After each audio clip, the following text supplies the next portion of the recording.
Hey, good morning. We're going to start in just a second. Woke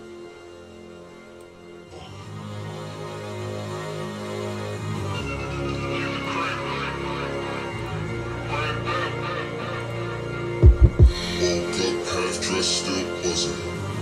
Text said I keep it 100. Fuck the boss, text him I ain't coming. Keep it 100. Light another one, I stay blooded. Text 10 dimes, yeah, I kept it 100. You know another. Woo! Good morning!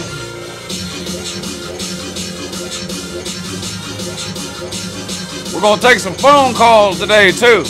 We have to. That always works out well.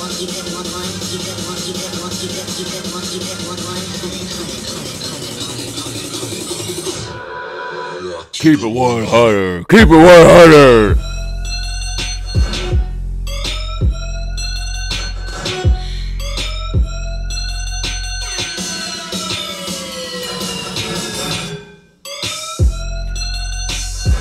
Woo! All right, good morning, Taylor, Cool Dog, Parker, what's up, buddy? Ryan, Michael, Jeremiah, Mike Weaver. Can y'all hear me okay?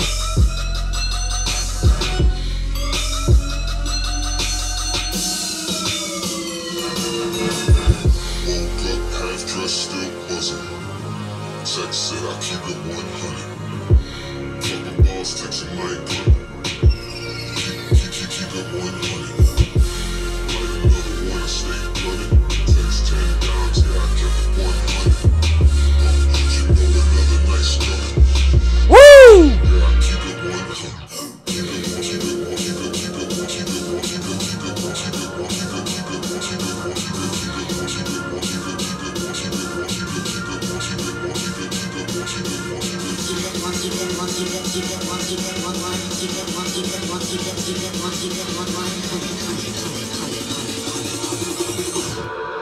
Yeah, I keep it 100.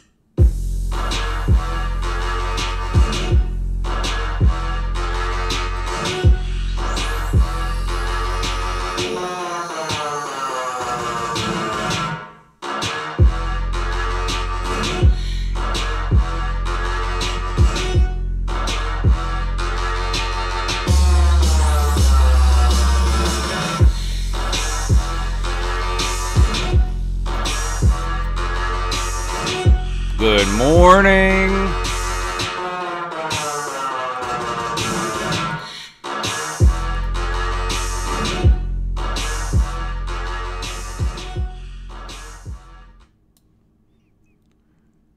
Good morning. How's everybody doing? Welcome to the UNCLELOU Show Live, episode number 2. Yeah, we do this every Monday and Wednesday at 3 o'clock. I'm your humble host, Uncle Lou. You're stuck with just me again today. But next week, we are going to have guests and co-hosts on here. So you won't have to listen to just me ramble on for 45 minutes or an hour. We'll have somebody else on here, and you can listen to them babble and carry on, too. We're going to have people from all different teams, not just Georgia. I've got a Tennessee guy lined up. Probably going to be the first guest. So we'll look to have him on next Monday. I'm going to get with him this afternoon or over the weekend and nail all that down. Hold on one second. Let me turn this down a little bit. Good morning. Yeah. So I guess y'all can hear me okay, right? Somebody just let me know in the comments if y'all can hear me. I want to make sure. Okay, I see it now. Somebody can hear me. Good morning. Yeah, anyway, we do this every Monday and Wednesday at 3 o'clock Eastern, same time, the UNCLELOU Show Live. Next week we'll have guests and co-hosts, and we're going to rotate a bunch of different people in and out. I've already had a lot of people email me that are interested in being on the show as a guest or a co-host, so I'm going to be getting in touch with you guys one by one, and we'll go from there. Yeah, and we're going to take some phone calls today, too. Not right now. We'll get to those in a minute. It's the same phone number as before. A lot of you probably still have that number. If you don't, I'll flash it up on the screen here in a little bit when we get ready to start taking some phone calls. But a few things I wanted to talk about today. big Georgia basketball game last night. If you saw my video that I posted a couple hours ago, Georgia beat Florida last night 72-60, and that's a big win for Georgia. Now, Florida, not quite as good this year, I don't think, as they have been over the last couple of years, but still, Florida was ranked. I think they were 23rd, widely considered to be a tournament team this year, and most likely still will make the tournament, Florida, that is. Georgia right now, even with that big win, I think is on the outside looking in. We need a few more big wins if we're going to secure a spot in the NCAA tournament, and we've got some opportunities to do that. We still have to play Auburn, who's a really good team. I think they're sitting at 2 losses right now. Kentucky, we do not play again. We played them once already. We only played them once during the regular season, and they beat us. But we played Tennessee twice and Florida again. So Auburn, Florida, and 2 games against Tennessee. Those are 4 big games, 4 resume-building opportunities for Georgia. I think Georgia's got to at least go 2-2 in those remaining 4 games and then win the overwhelming majority of the rest of their games against teams that really they should be beating. Georgia's a much better team than their record indicates. Of course, you already know why. It's coaching. Mark Fox is terrible. I think it's great that Georgia had a big win yesterday. I watched that game from start to finish. It was a back-and-forth game in the first half. Georgia kind of pulled away a little bit in the second half, and Georgia honestly just looked like the better team. And I always want Georgia to win. Just because I want Mark Fox fired, I'm not one of these people that wants Georgia to lose just because that might hasten Mark Fox's departure from Athens. I just can't do that. It's the same way with Mark Richt. I wanted Richt gone in 2015 after that humiliating loss to Alabama and then a loss to Tennessee. But it didn't mean I wanted Georgia to lose. I was still pulling for us to beat Kentucky, Auburn, Georgia Tech, all those teams down the stretch. And it worked out good. We ended up beating those teams and still got rid of Mark Richt. And I'm looking for a similar thing with Mark Fox here. I feel like he's been there long enough. We've got the leading scorer in the SEC, Yanti Maton, and we're not even a tournament team.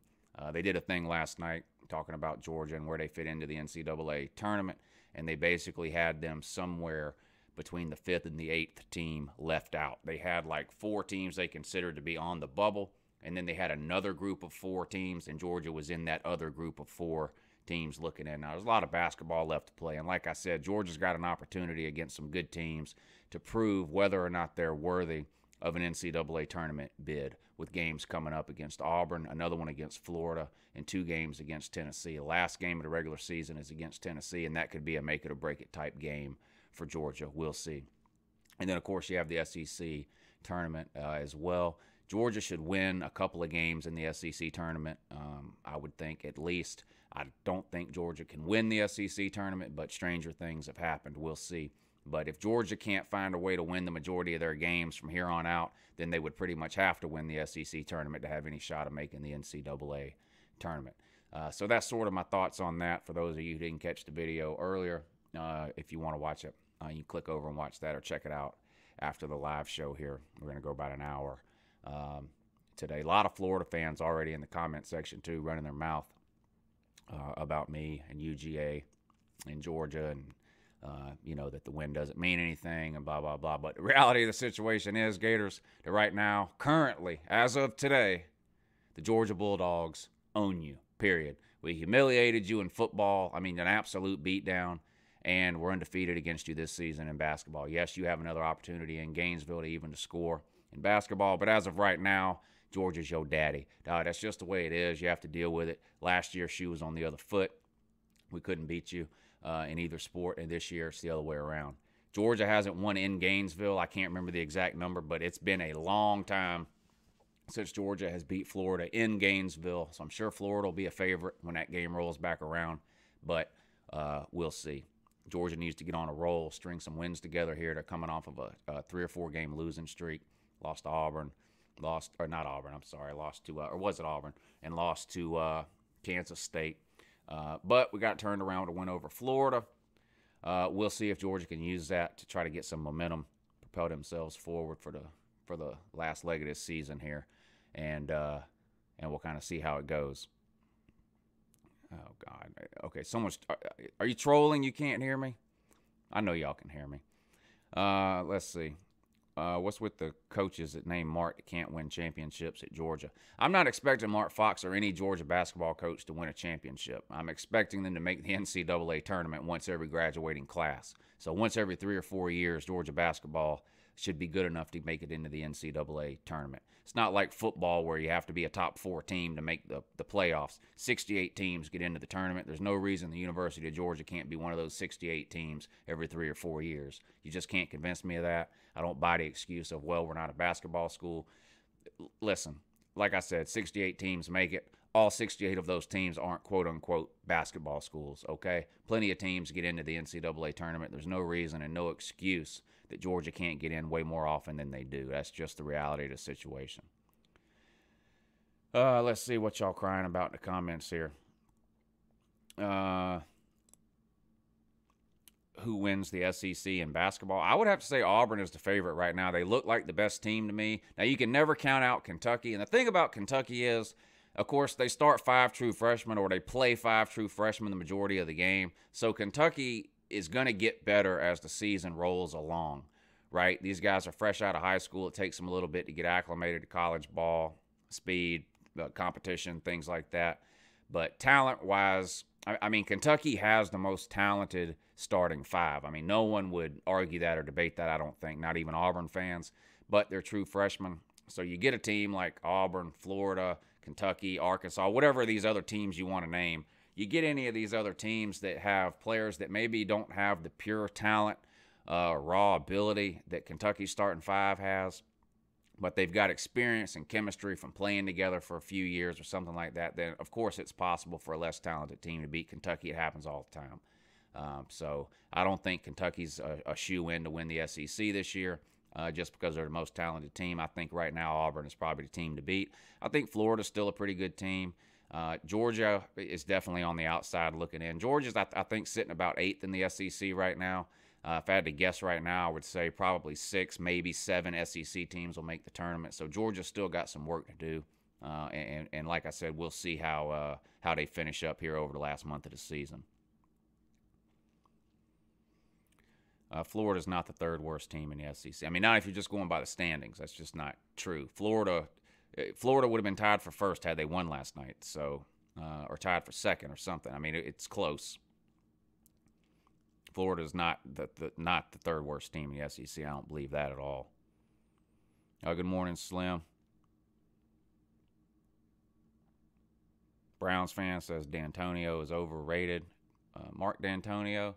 I don't know if he's overrated or not. I don't really think anybody considers Mark D'Antonio to be an elite coach, do they? I mean, I never hear people talk about Mark D'Antonio when they rattle off a list of college football's elite coaches. So I'm not real sure if he's overrated. I think Mark D'Antonio is a good coach. I think he gets probably the most out of the talent that he has at Michigan State. I mean, you're not reeling in top 5 and top 10 recruiting classes at Michigan State. It's just not happening. You're the second most glamorous or whatever school in your own state, and that always makes it difficult. If you don't believe me, ask Auburn or ask Georgia Tech. You know, if you're not the big dog in your own state, then you're always sucking hind tit when it comes to recruiting, and that's sort of the case with Michigan State. And that's not to say they don't get any good players. Of course they do. There's been some absolute studs come through Michigan State, but just in terms of talent-wise, nowhere near a Michigan, for example. But I think D'Antonio has won a lot of games over the years. I think he's definitely not a bad coach or a terrible coach. I'm not real sure if I could say that he's overrated because, like I said, I don't really hear people trying to convince me that he's an elite coach. If I hear somebody trying to convince me that he's an elite coach, then I would be more inclined to think, okay, yeah, he's overrated. But I think he's probably pegged just about right. I think he's an above-average coach that does a pretty good job given the talent that he has.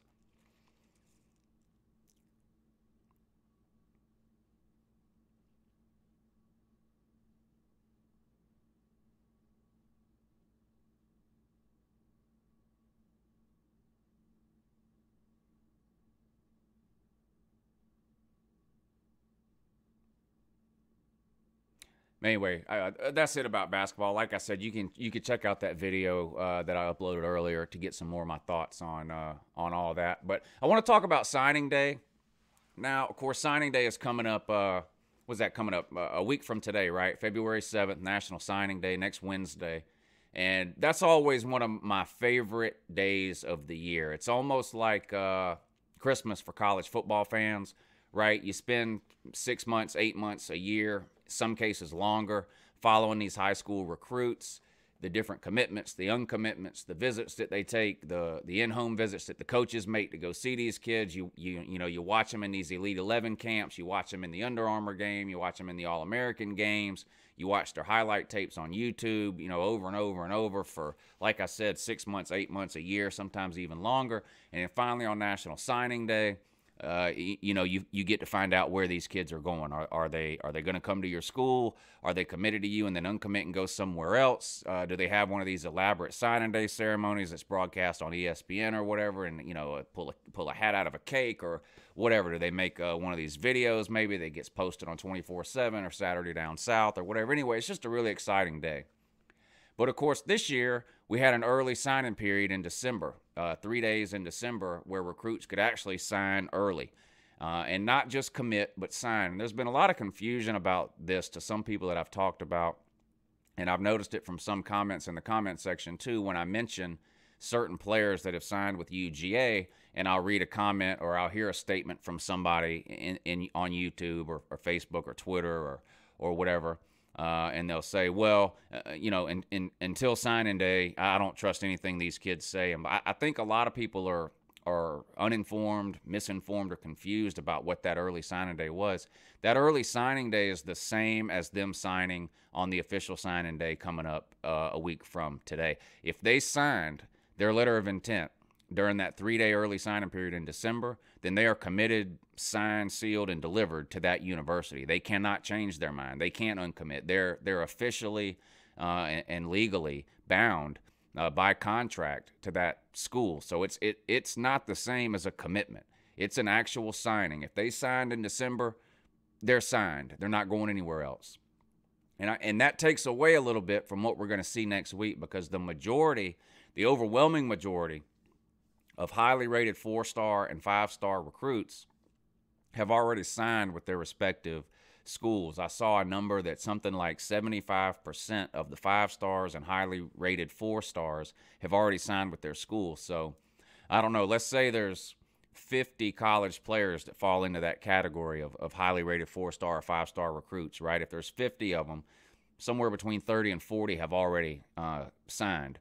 That takes away a little bit of the excitement from next Wednesday, the traditional official signing day in college football. Now, it's still going to be worth paying attention to. There's still a lot of big-name recruits out there, whether you're a Georgia fan, a Florida fan, Ohio State, Alabama, Southern Cal, Michigan, Tennessee, South Carolina, whatever. There are plenty of recruits out there, and all of these schools are fighting, scratching, and clawing to fill in their recruiting classes with a much lower number in terms of pool of available players heading into this final day. I know for UGA, for example, can only sign 4 or 5 more players depending on how the numbers end up shaking out. So it's not like a traditional signing day where if you're a Georgia fan, you're going to have 25 players send in their letter of intent on signing day. You've got 18 or so, 19 or 20 or so that already have. They've already sent them in. They're already committed. They're already signed. Some of these guys are already enrolled in classes in Athens, the early enrollees. And whatever your school is, it's the same all the way around the country. But it's still going to be worth watching. And it works out good for us because I do a live show on Wednesday anyway. And, I always do a signing day special or something like that. So the show next Wednesday will most likely be a lot longer than 1 hour long. And it most likely will not start at 3 o'clock. It'll probably start a lot earlier in the day. I'll do it similar to the way I did it during the signing day period in December.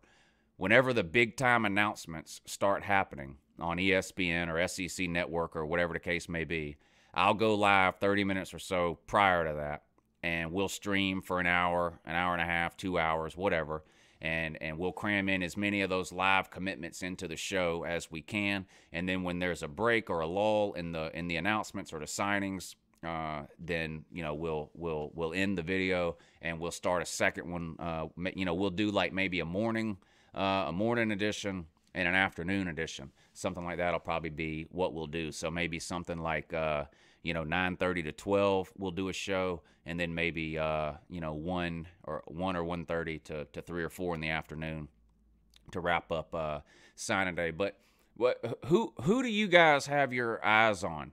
Whatever team you're a fan of. Is there one particular player? Is there one particular position group?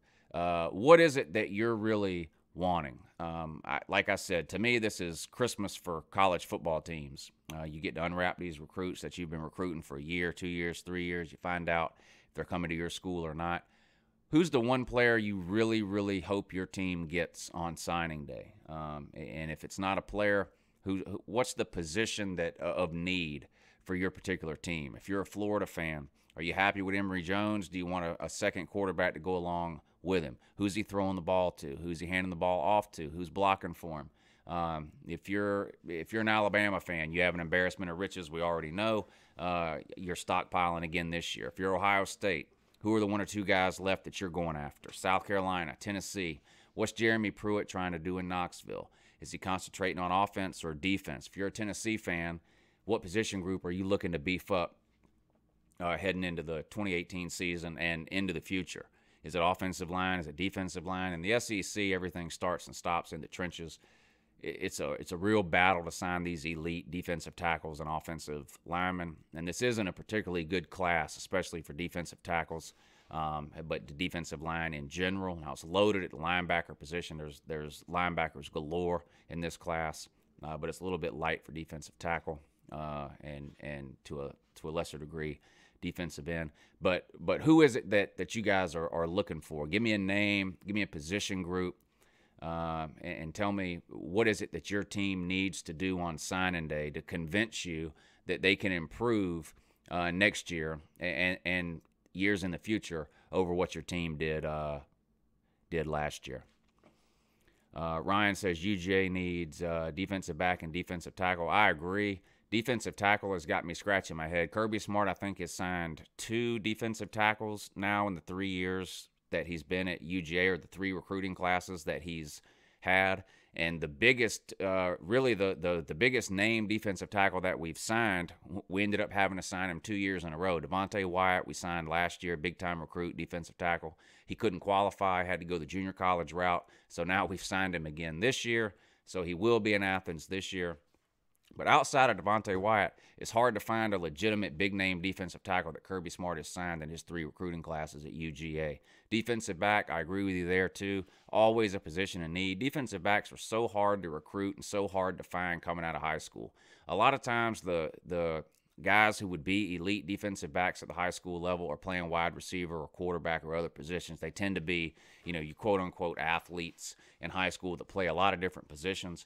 And a lot of times what ends up happening is you have to almost take a chance on a kid. You see a kid, maybe he's a wide receiver, maybe he's a quarterback, maybe he's a running back, maybe he's a defensive back. And you almost have to kind of look at him and say, okay, that's sort of the size and the height and the weight that we're looking for, and he's got good hips or he's got good feet, whatever the case may be, and you recruit him and hope that you can turn him into an elite shutdown corner or defensive back. But very, very hard to recruit defensive backs at the college level, and it's not something that Georgia has had a lot of success at over the last few years. Not that we've had a bad secondary, but we really haven't signed any of the big name, especially corners. We did sign a couple of great safeties in the last class with Richard LeCount, D'Angelo Gibbs, and we picked up some cornerbacks in the last class, but nobody, none of the corners that we signed were your, top 4, top 5 corner in the nation, that type of thing. Breeny, Speed, some of these type of guys still have a lot of potential. I still look for good things out of them, but definitely not the cream of the crop when it came to the cornerback position in last year's recruiting class. Let's see. Somebody else says defensive back and defensive line. UJ is trying to recruit a 4-star defensive tackle named Rick Sandage away from South Carolina. Mr. Potion says wide receiver for UGA. I think next year is going to be the year that UGA loads up on wide receiver. We signed a couple last year that redshirted this year, Matt Landers, Jeremiah Holloman, one or two others that didn't get a lot of playing time this year. I look for them to step up this coming season and next. And then, of course, next year, we already have the number 1 and number 2 receiver in America committed to UGA. Now, that means nothing until they sign. I get that. But it looks like Georgia is really putting emphasis on the wide receiver position. We've struggled there for a while, really, too. I like Terry Godwin. I like Javon Wims. I even like Ridley. But I really wouldn't consider any of those guys to be elite, like NFL prospect elite type wide receivers. It would be nice to have one of those type of guys. Terry Godwin is great. Good hands, runs good routes, discipline, can block, but he's 5'10", 5'11". Javon Wims had a great year last year, but a lot of his catches were sort of 50-50 balls where we just kind of, threw the ball, back shoulder fade type deal down the sideline, and he out-jumped somebody and made a catch. I wouldn't consider him elite either, although I would take him every year, no doubt about it. And then you look, of course, we've got Mecole Hardman, who's sort of an Isaiah McKenzie type, really, really small, but a burner. And he came on strong in the second half of the season. He had some issues with his hands early on, dropped some passes, things like that, but he seemed to correct that and looked really, really good the last few games of the year. So I think he'll be a dangerous playmaker for UGA in the next couple of years too. But in terms of elite wide receivers, a true wide receiver one, your 6'4", 6'5" guy that can run a 4.4 40, can run every route, can block, can separate from one-on-one coverage. We haven't had anything like that in a long time at UGA.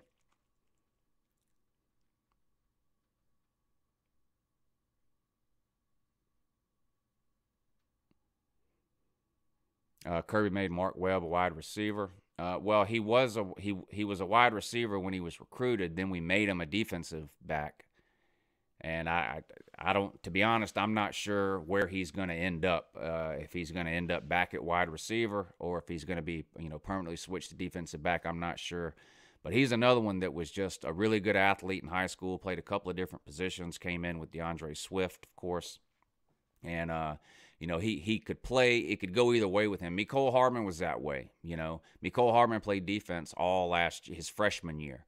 He was a backup defensive back. It didn't work out. They moved him back to the offense, and you saw how that worked out this year. So a lot of times with these guys who are sort of in betweeners, they don't really fit any one certain position. They'll try them out at a couple of different places and kind of see where they land, type of thing. Christopher Perkins says, I bet UJ defense is fast. Yeah, I mean, you're going to have speed all over the place, not just at UGA, but just in the SEC in general.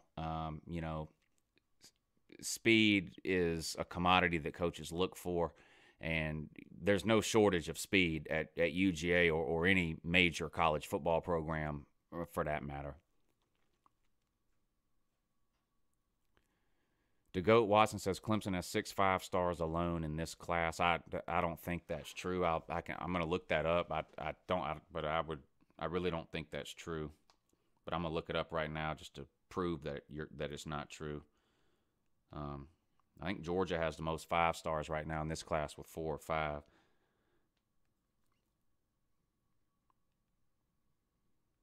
I'm going to look it up and let you know right now. But I don't believe for a second that Clemson has 6 5-stars signed in the 2018 class. I'm pulling it up right now, though.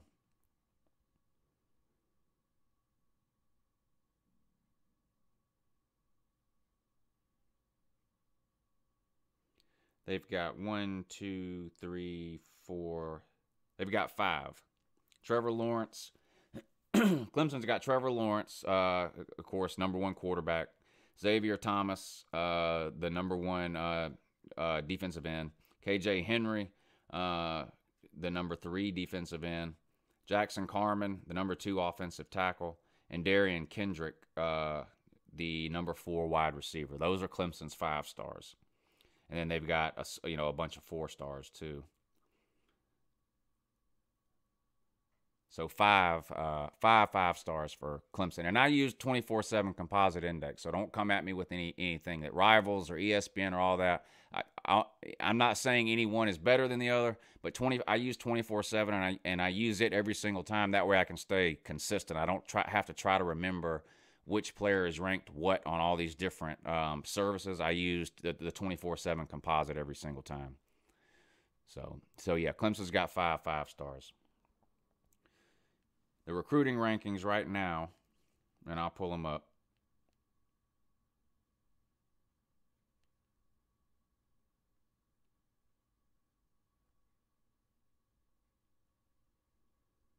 Here's the recruiting rankings as of today, 1 week before signing day. Of course, Georgia was sitting at number 1 after the early signing period in December. Ohio State passed them last week. Ohio State got another commitment and jumped ahead of UGA. Well, where is it? All right, here we go. 2018 team rankings, 24/7 Sports.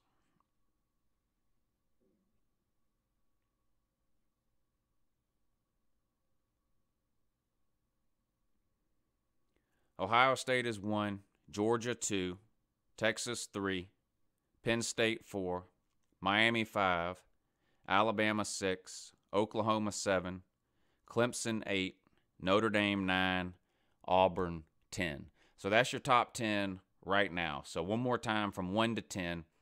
Ohio State 1, Georgia 2, Texas 3, Penn State 4, Miami 5, Alabama 6, Oklahoma 7, Clemson 8, Notre Dame 9, Auburn 10.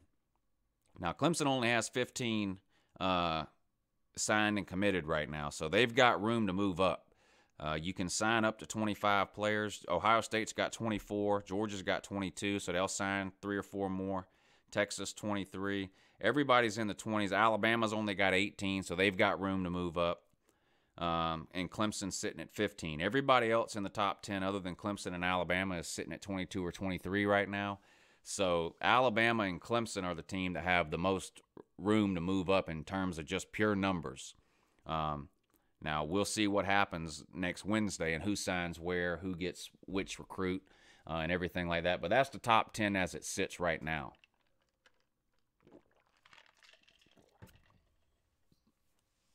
All right, now that we're a few weeks removed from the college football season and people can separate, emotions from rational thought and can set aside their jealousy and envy of the SEC or their hate of Uncle Lou or whatever it is that ruins your opinion.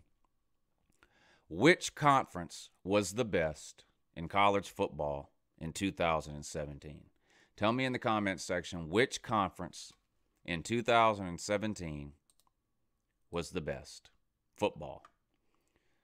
Was it the SEC? Was it the Big Ten? Was it the ACC? To me, now I know what my opinion is, but if your opinion your opinion has to be either SEC, ACC, or Big Ten. If you think the Pac-12 or the Big 12 was the best conference, then you're either trolling or you're football ignorant. Those two conferences, the Big 12 and the Pac-12, you can't even make a valid argument or a legitimate argument that would even come close to making any type of sense that either of those two conferences was the best conference in football. They just weren't.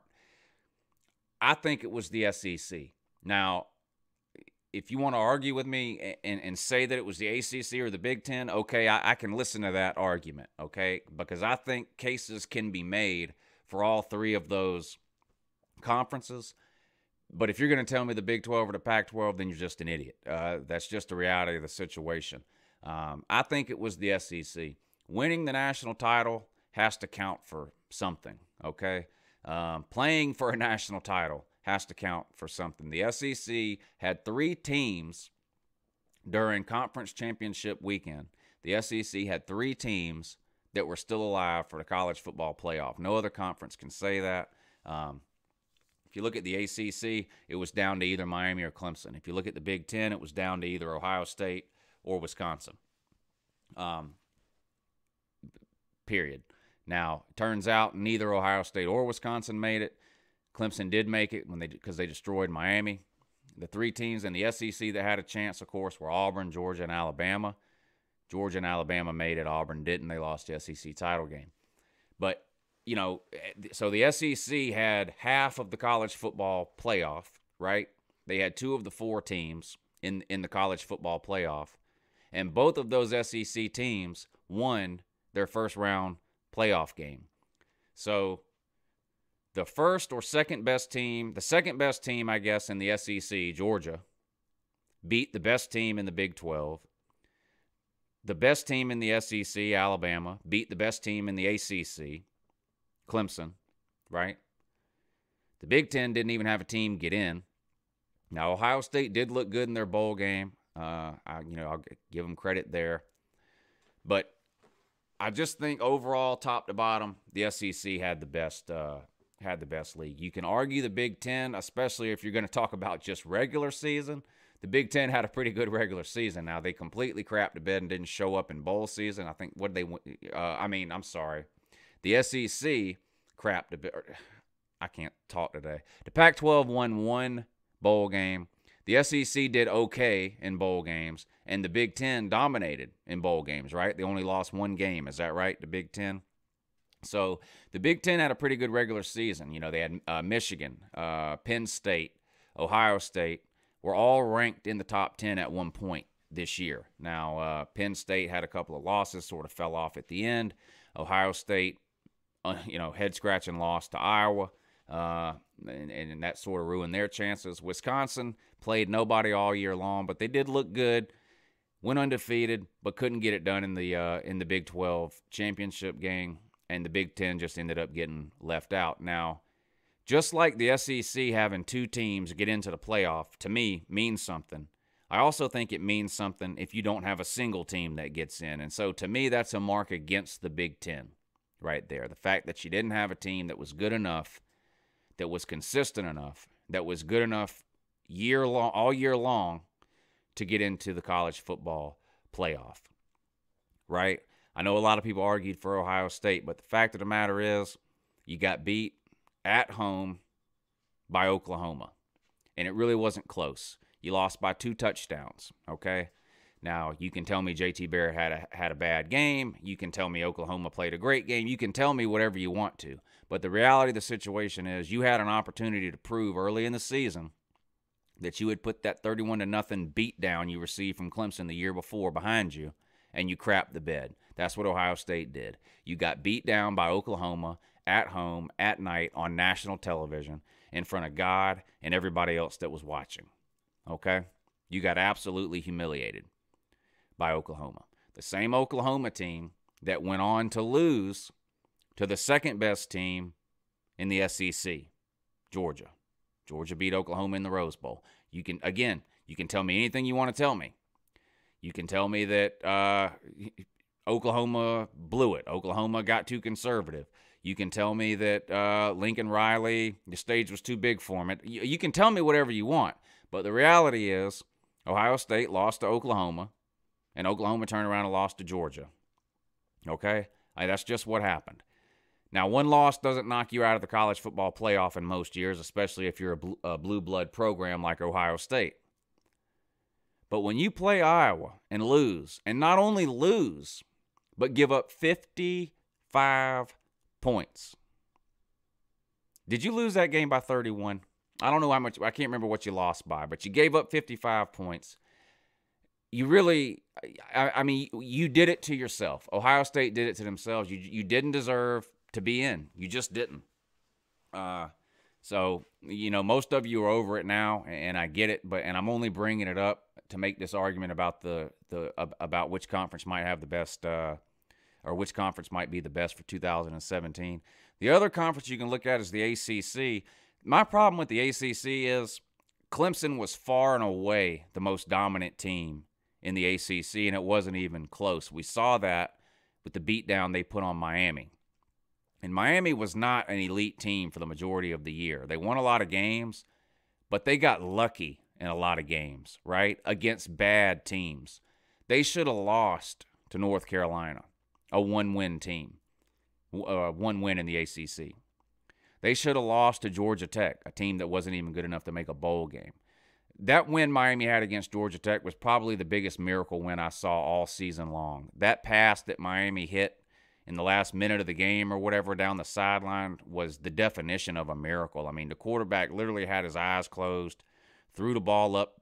I mean, it was through a prayer, and somehow the guy came down with the ball. I still don't know how he caught that ball, but he did.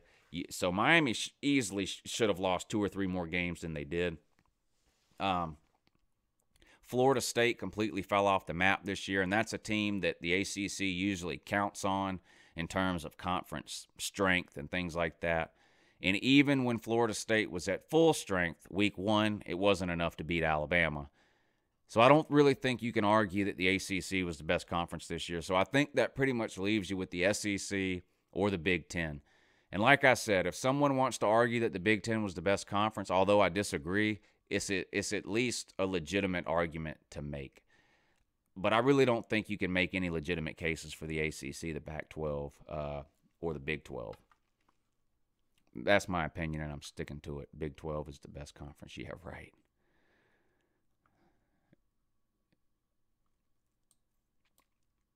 I don't think so, sir. All right. I'm going to open up the phone lines now. If anybody wants to call in, God bless you. Remember, if you call in, try to speak where people can hear you. Act like you've used a phone before, even if in reality you haven't.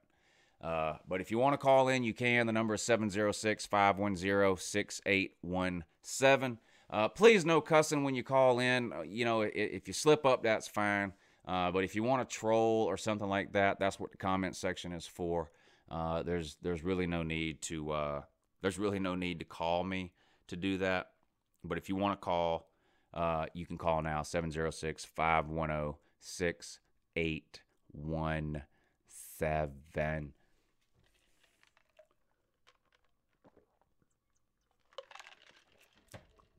And I'll look at the comments here and see what y'all are doing in here.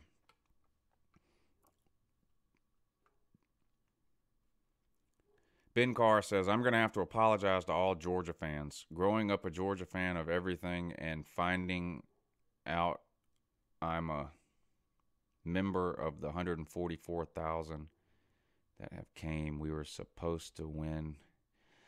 I can't even follow that. I can't follow that, sir.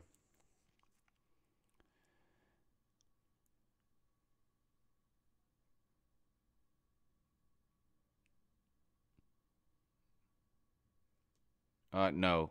If you call on Messenger, I'm not going to answer. It's got to be on this phone number because I can't be going back and forth from different applications on here while I'm trying to do this. So if you're going to call, you got to call the phone number 706-510-6817. And you'll be live on the air with Uncle Lou. Yeah. Which conference has the ugliest cheerleaders? That would probably be the Big Ten. Cold weather just does something to a person.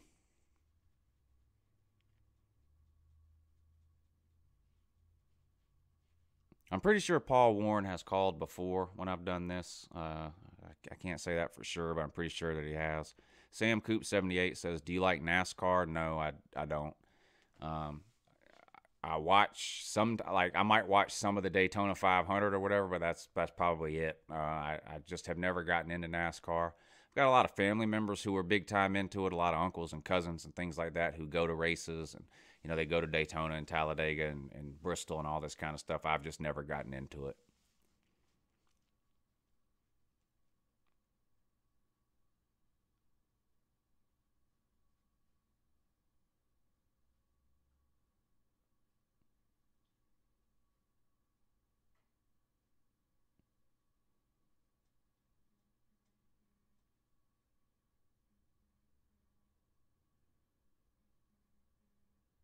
All right, let's go to the phones.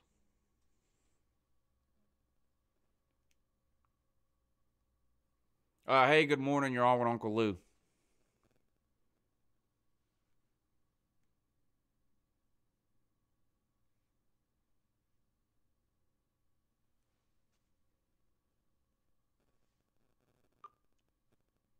Hey, this happens every time. I don't know if they get nervous or what, but they call up and then they forget what they called for. But anyway, you could call back if you change your mind, 706-510-6817. DeGoat Watson says, Uncle Lou, who's your top 5 teams entering next season? In no particular order, off the top of my head, without thinking about it at all, I would say Alabama, Clemson, Georgia, Ohio State, and I don't know, the 5th could go a lot of different ways. Georgia, Alabama, Clemson, Ohio State. I don't know. Oklahoma, they're losing Baker Mayfield. We got to see how that's going to affect them. I know they're happy with the guy that's backing him up, but you never know what these kids are going to do until they actually have to start some games. Hard to pick a Pac-12 team. You could look for another team from the Big Ten, but I'm not a believer in Jim Harbaugh. I can't, as good as Michigan's defense is going to be, I just don't think they have what it takes offensively, to be considered a top 5 team. Penn State is losing a lot. I like Penn State's coach, though. Wouldn't surprise. I don't think Penn State's going to drop off like some people think they are. I think Penn State is going to be around for a while.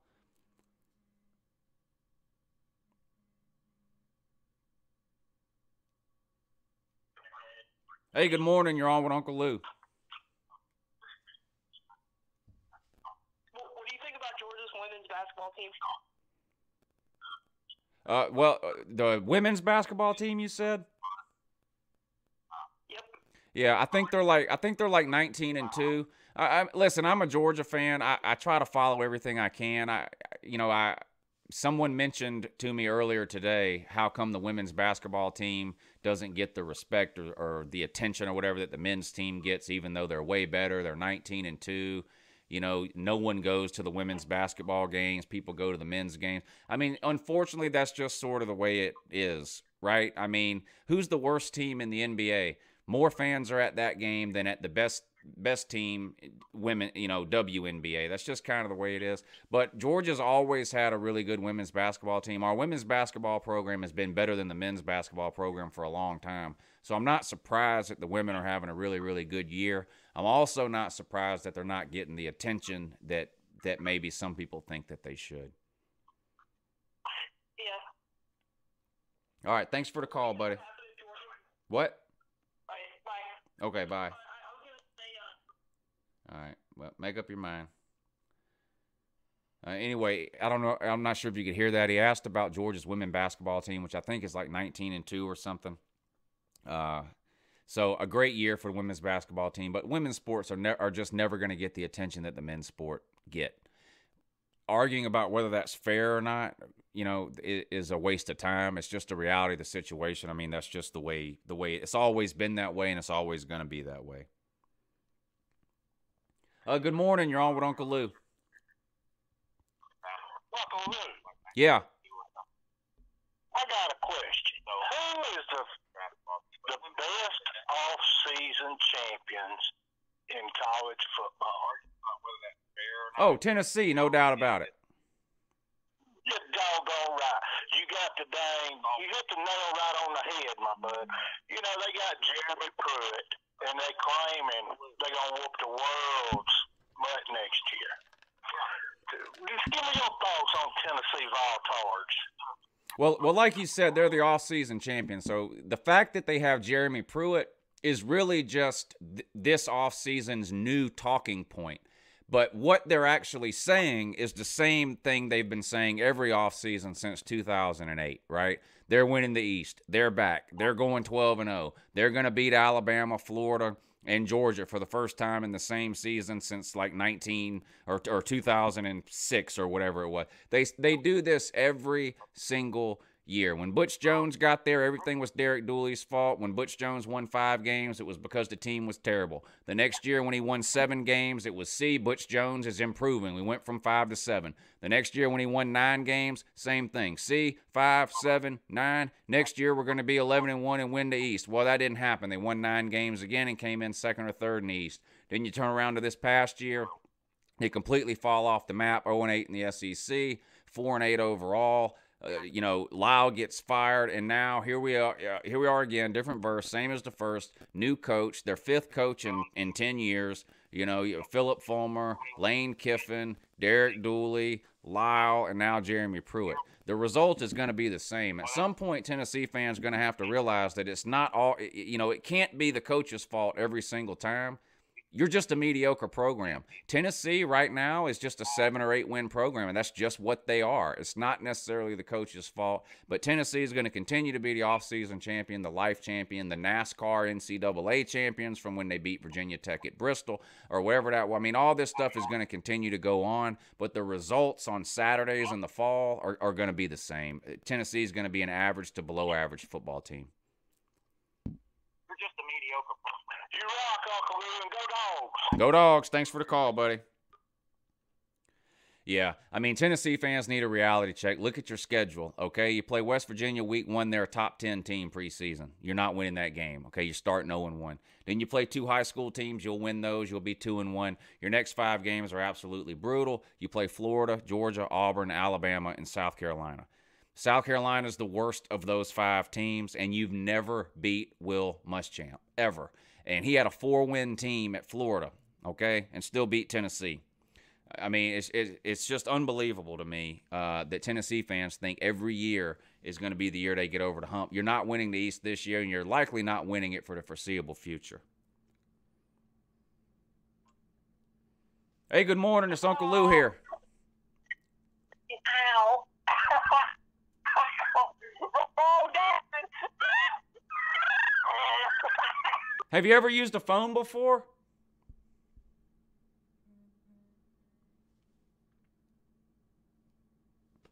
Hey, good morning. It's Uncle Lou here. Hey, Lou. Hey, what's up? I was looking at some of the basketball games that are on tonight. Tennessee plays LSU. The thing about Tennessee, I know they're ranked in basketball, but every time I watch them play, it seems like they don't really do all that well. And I'm starting to think that, sure, they'll make the tournament, but they'll be out the first round. Is that something you think you could go along with?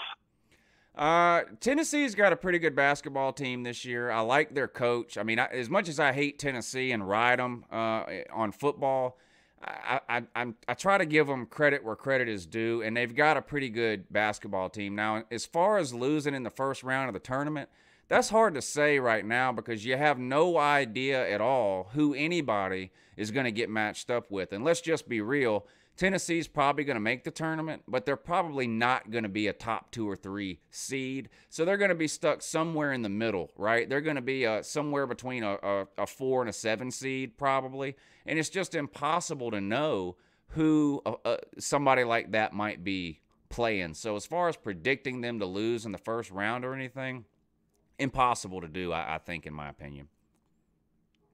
Yeah, I think you're right about that. But I still hate them. And I mean, I hope they lose in the first. I hope they lose in the first round of the SEC tournament. I hope they lose in the first round of the NCAA tournament. I hope we beat them. We play them twice this year. Once in Athens, and then the last game of the year we play them in Knoxville. And that could be a huge game for Georgia in terms of Georgia's chances of making the NCAA tournament. Because as much as we rag on Tennessee, the committee would consider a win over Tennessee a quality win. And Georgia needs a couple of those bad. Yeah, I agree with you there. All right, well, thanks for the call, buddy. I'll talk to you next time. Yeah, Georgia needs some quality wins if they're going to want to get in the NCAA tourney. I mean, they're going to be hovering around the 20-win mark again like they are every single year under Mark Fox, but they got to beat some quality teams if they want to get into the tournament. Good morning. You're on with Uncle Lou. Hey, man, what's up? Hey, what's up? Is this Lou? Yeah, this is Lou here. Go ahead. Hey, what's up? Hey, I can't hear you. I'll try to call you back. Oh, that sounds good. I guess he said he was going to have to call back. I don't know. Seemed a little starstruck that he got through there. A lot of times that happens, but anyway. Yeah, Georgia needs some quality wins if they're going to want to make it into the NCAA tournament. They got 2 chances against Tennessee, like I've mentioned. We still play Auburn, and we got another game against Florida down in Gainesville. And Georgia's going to have to at least go 2-2 in those games if they want to make the tournament, in my opinion. Hey, good morning. It's Uncle Lou here. You're live on the air.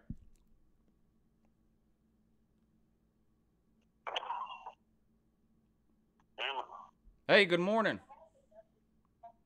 Yeah, I can't hear him. Bad connection. We hear you just fine, though. Just start talking. We hear you. Go ahead.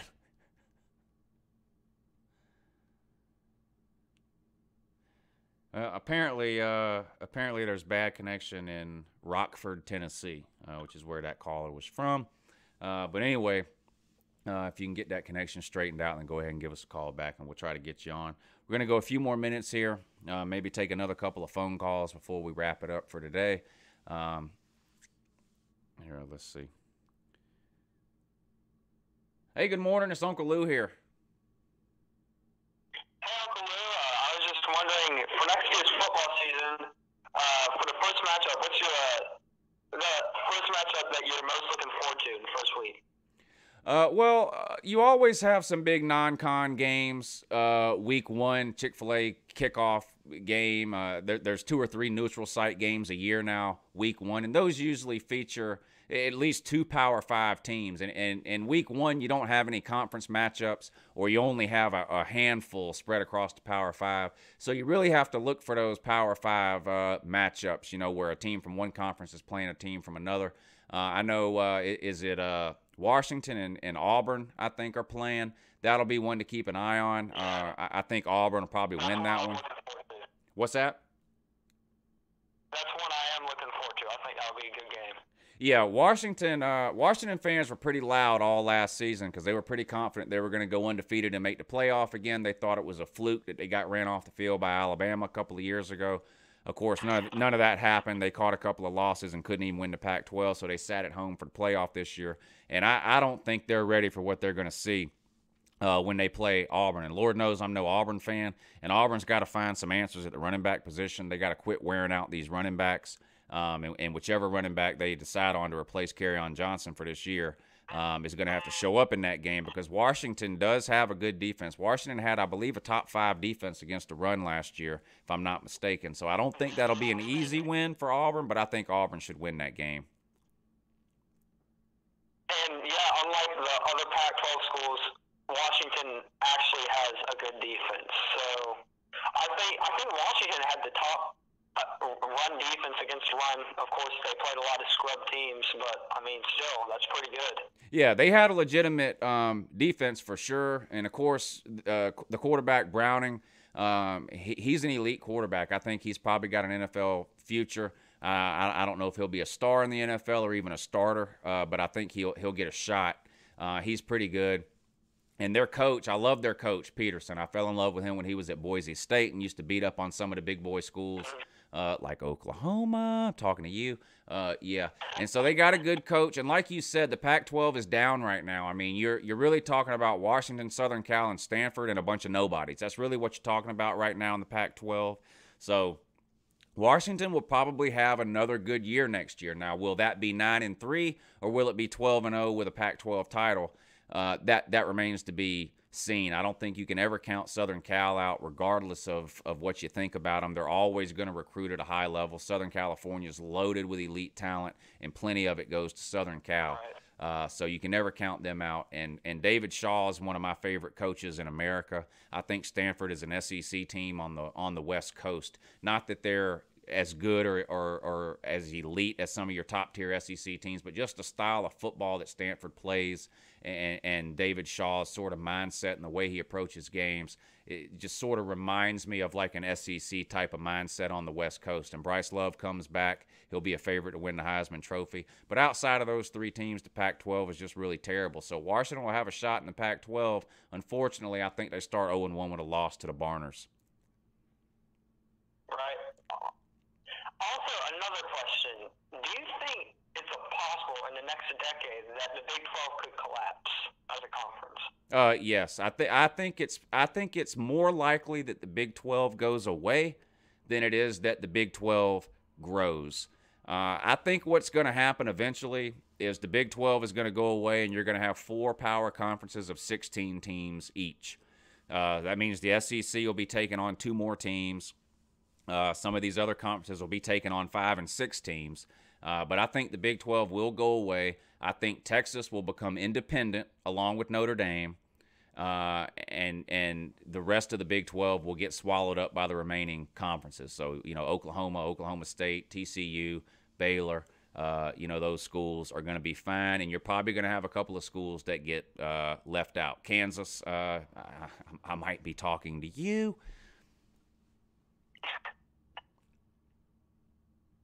Yep. Do you think that Georgia could make it to the national championship again next year?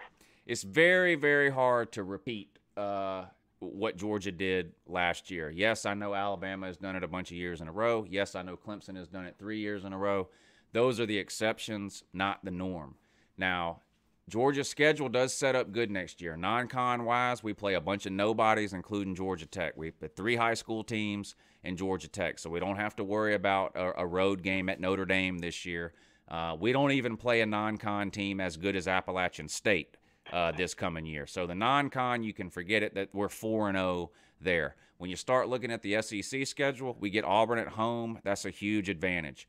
We have to play at South Carolina and at LSU, and in my opinion, those are our 2 toughest games this year. I think if we can go 2-1 against Auburn, LSU, and South Carolina, then I think obviously we win the East, finish 11-1, and roll the dice in Atlanta against probably an Alabama for a shot at the college football playoff. That's my early sort of thoughts on it. That's what I'm thinking too. I'm thinking that I know you don't like Washington and all that, but after Auburn, Washington doesn't really have a schedule. If Washington can win versus Auburn, they're set. They'll probably make a national championship run, but a college football playoff run. Well, yeah, and I said the same thing about Washington last year. I mean, Washington's non-conference schedule last year was Rutgers, Fresno State, and Montana State. That's embarrassing.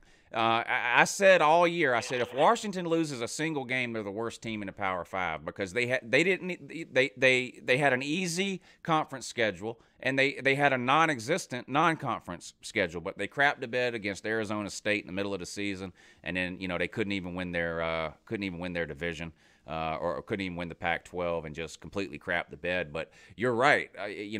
Washington, it's set up for a Pac-12 team to run the table, especially one like Washington who plays, next to nobody in the non-conference like they did last year. But I just don't see them getting past Auburn this year. But I do think that'll be an interesting game. I think Washington is very, very motivated to prove people wrong about the SEC in general and about their performance against Alabama from 2 years ago. So, and a whole year to prepare, a whole offseason to prepare. And there's one thing we know about Washington's coach, Peterson. It's that he's dangerous with a lot of time to prepare. He took a Boise State team into the Fiesta Bowl and beat Oklahoma with a month to prepare when nobody thought he could do it. So if I'm an Auburn fan, I think I'd be lying if I said I wasn't nervous about this game, but I still expect Auburn to win. Auburn is the more talented team and should be able to win this game. Going over to basketball, Georgia basketball. Florida was a great win last night. Yeah. But early this season, a win that I didn't think would be as big, St. Mary's College. They're like in the top 10. So that's also another good win.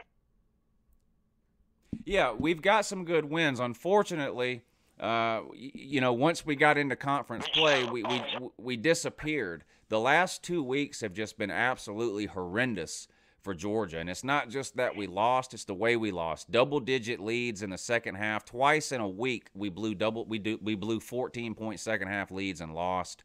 The loss to Kansas State. I mean, Kansas State, not a terrible team, but Georgia has got to start winning some of those games. I agree. The win against Florida was huge, a huge win. But Georgia is not a team that's going to get a lot of benefit of the doubt when it comes down to getting selected for the NCAA tournament. If the committee is looking at Georgia and almost any other team, and they're saying, well, should we put Georgia in or should we put this other team in? They're probably going to go with the other team. I think Georgia has got to convince the committee that they 100% deserve to be in order to have a shot to make it. I have a lot of talent. It's just, like you say, it's probably a coaching thing. How can you have a 20-something point lead on Auburn and blow it? I don't know. I don't know. How can you be at Georgia 9 years, and when a team switches from zone to full court press, the team acts like they've never seen it before? And it happens over and over and over again. How can you have the best point guard, I'm talking about last year now, how can you have the best pure point guard in the SEC, J.J. Frazier, and the best pure player in the SEC, Yante Maton, and not make the NCAA tournament? This year, you've got the leading scorer, Yante Maton, and you're on the outside looking in. I mean, enough is enough. If he can't get it done this year, then I hope McGarity pulls the trigger and gets rid of him. All right. Oh, man, and I'll be listening to the rest of the show. Thank you, Uncle Lou. All right, thanks. Go Dogs. Thanks for the call. All right, it's 4:05, so we're going to go ahead and wrap it up for today. I appreciate everybody who listened, everybody who argued in the comments section, everyone who called in. We will do this same exact show again on Monday at 3 o'clock. Of course, tomorrow night, Thursday night at 10 Eastern, we have another live show, but that's the NCAA 14 on the Xbox with the updated 2017 rosters. And tomorrow night is round 2 of the Uncle Lou Worst of the Worst college football playoff. Last night we played round 1, which was Tennessee versus Kansas. The 1 seed Kansas lost to the 4 seed Tennessee 31-20. Tennessee, with a come-from-behind victory, scored 21 unanswered points in the fourth quarter to beat Kansas 31-20. So in this tournament, in the Worst of the Worst tournament, the loser advances. So Kansas advances. They will face the loser of tomorrow night's game. Tomorrow night we have the other 2 worst teams in America, Oregon State and Baylor. So the loser of Oregon State-Baylor will play Kansas for the title of worst team in America. That's tomorrow night, 10 p.m. Eastern. We'll do this show, the Uncle Lou Show, next Monday, 3 o'clock at the same time. We'll do it the same way. A little bit of talking, a little bit of phone calls, and I hope to have a co-host or special guest on next week as well. Videos uploaded every day, usually in the morning before lunchtime. But videos uploaded every day. Subscribe if you're not already. Again, I appreciate all you guys watching, all the comments, all the typers, even the trolls, and I appreciate all the phone calls. If the show keeps going this well and we keep getting the phone calls and stuff like that, then I'll expand the phone call segment of the show and make it a little bit longer. But anyway, that's it for today. I appreciate it. You guys take it easy, and until next time, have a great morning.